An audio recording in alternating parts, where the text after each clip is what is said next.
One of the steady streams of content that's been coming through on this channel over the last 12 months or so is something called Andretti News, TM, where I keep looking at the different things that FOM and the FIA keep lobbing up to try and stop the American team from entering the sport.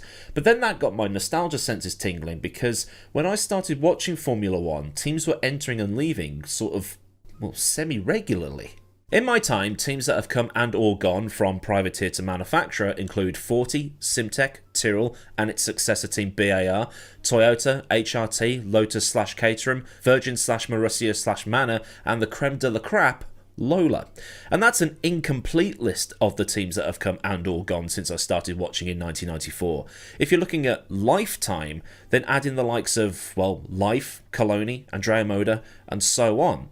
Lifetime starting in 1990 if you're interested. Yes, I'm nearly 34. I had a tough paper round, alright?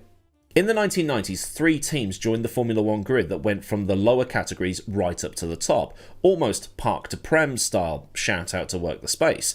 There was Jordan in 1991, which was by far the most successful of these kinds of teams. There was Forte in 1995, which was one of the very, very, very early episodes of this series. But in 1994, the second of the 2 teams that entered that year was Pacific. Pacific Grand Prix had been in existence for a decade prior to entering Formula One in 1994. The team had been set up by Keith Wiggins in 1984 and was based at Snetterton in Norfolk as a vehicle for Norwegian driver Harald Huisman, who brought Marlboro backing with him to help fund the drive. Now, Marlboro was basically the Red Bull of its day. About half the paid drivers on a Formula One grid in the 90s were backed in some way by Marlboro, although Marlboro's focus was more on motorsport, while Red Bull seems to sponsor, well, anybody at this point.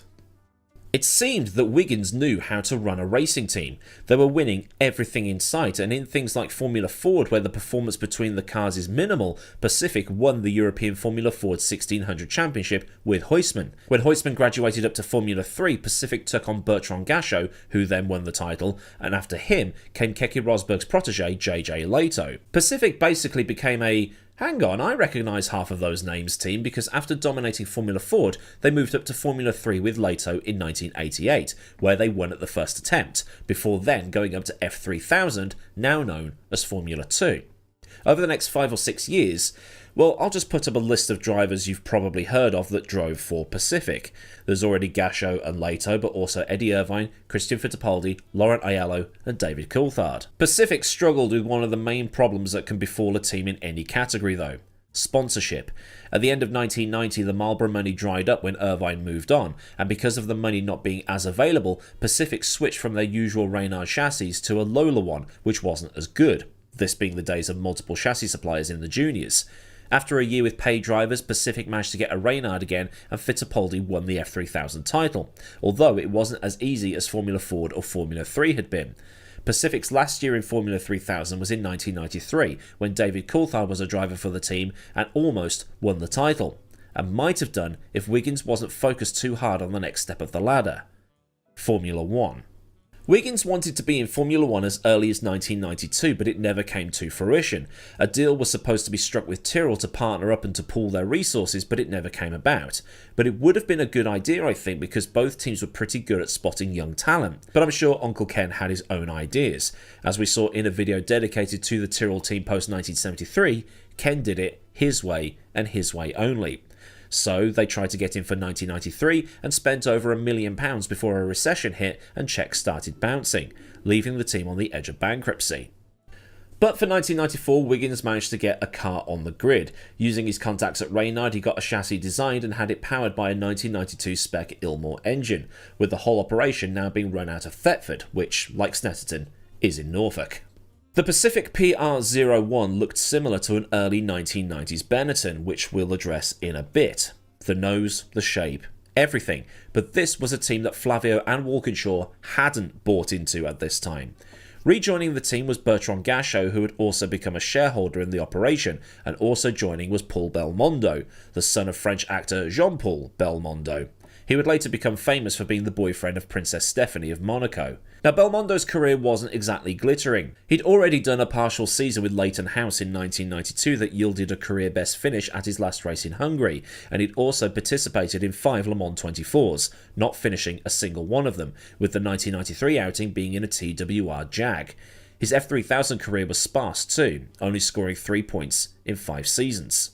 Weirdly, Formula One International magazine in 1992 called Belmondo their Rookie of the Year, despite the fact that Christian Fittipaldi had managed to score a point in a footwork.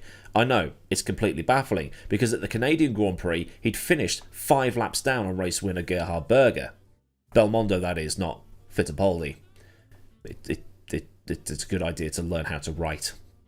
So the cynics among you will be quick to assume that this was a signing of financial necessity, but it was clear from the outset that Pacific, despite being pretty good in the juniors, was well out of its depth in Formula One. While being outwardly like the previous year's Benetton, it didn't have the performance to match, and the whole operation was put together so late that the team almost missed the flight to Sao Paulo for the season-opening Brazilian Grand Prix. I should point out some other shortcomings with the car. The reason it looked like a Benetton is because when that car was designed in 1991, the design team at Reynard, led by Rory Byrne that put it all together, was snapped up by Benetton at the end of the season.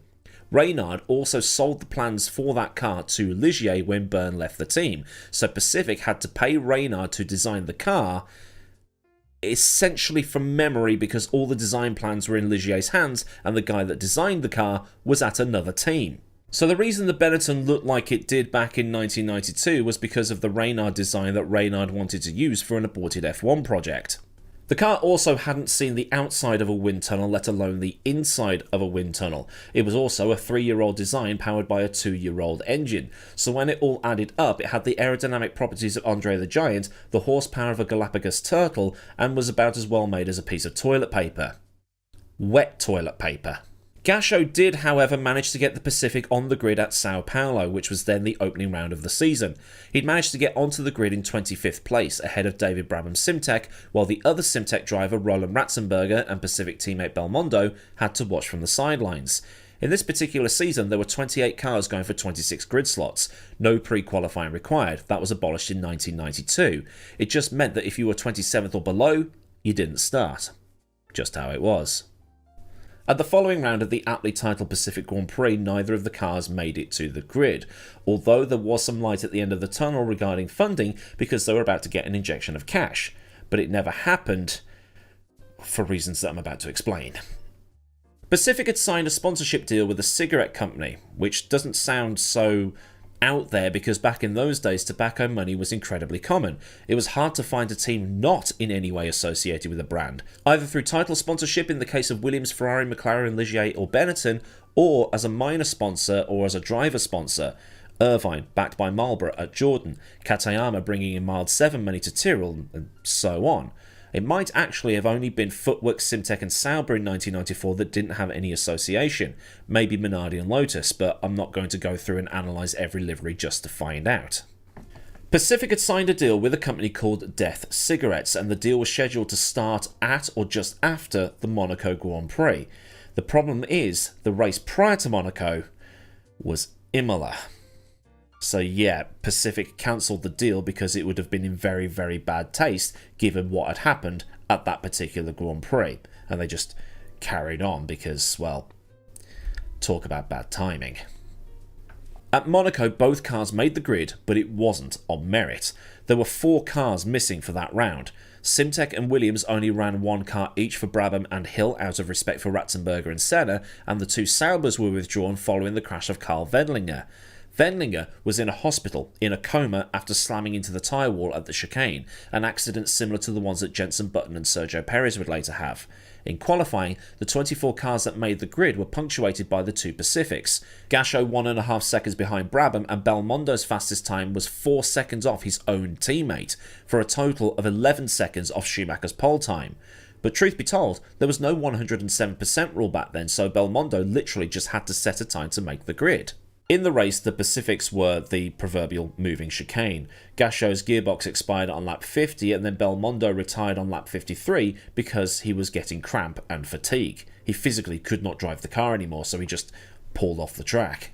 For the Spanish Grand Prix, qualifying was pretty much guaranteed. While Williams had brought in David Coulthard, Simtek had brought in Andrea Montermini, but Montermini would crash heavily and injure his ankle, and there was no second Sauber on the grid due to what happened at Monaco. So once again, the 2 cars were on the grid by default. Gasho wasn't too far off Brabham, it has to be said, but Belmondo was still a good chunk off. It was a season of being close in some places but way off in others. At some tracks, Gasho could be within striking distance of a Simtek, but at others such as Manicourt, Hockenheim and Monza, he could be 2 seconds off the Simtex. I mean, a couple of those are power circuits, what do you expect with that engine? But the woes were compounded harder when the likes of Domenico Schiattarella, Hideki Noda and Taki Inui were able to comfortably outqualify the silver Poundland Benettons. Spain would also be the last time both Pacifics made the grid.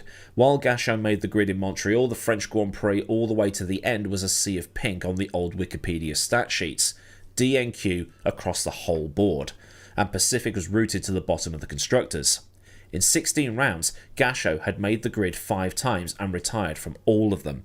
The only 2 times Belmondo qualified were at Monaco and Spain, where he had to just literally set a time no matter how slow it was. At the Belgian Grand Prix of 1994, Pacific was given the garage in between Williams and Benetton. The joke was at the time that when Pacific inevitably had to pack up and go home because they couldn't get onto the grid, it meant that Hill and Schumacher would have extra room to get out of their pit boxes. After the Australian Grand Prix, Gachot was on record as saying it was the happiest day of his life as he wouldn't have to drive that car again, and Wiggins was intent on making 1995 a much better season with a much better car.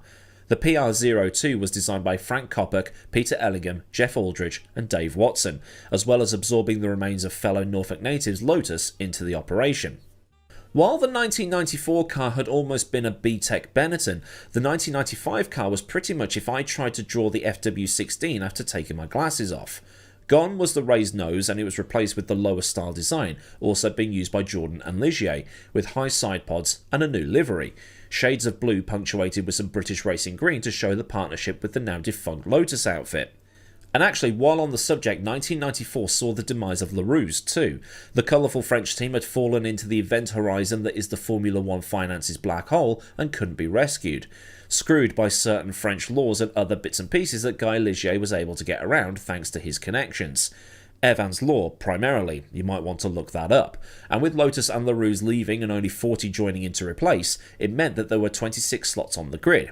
Pacific was guaranteed to be starting races now. The objective for Pacific now was to not be on the back row of the grid. They'd be fighting the 2 Simtecs of Verstappen and Schiattarella, they'd be fighting the 2 40s of Moreno and Diniz, and also Taki Inui's footwork.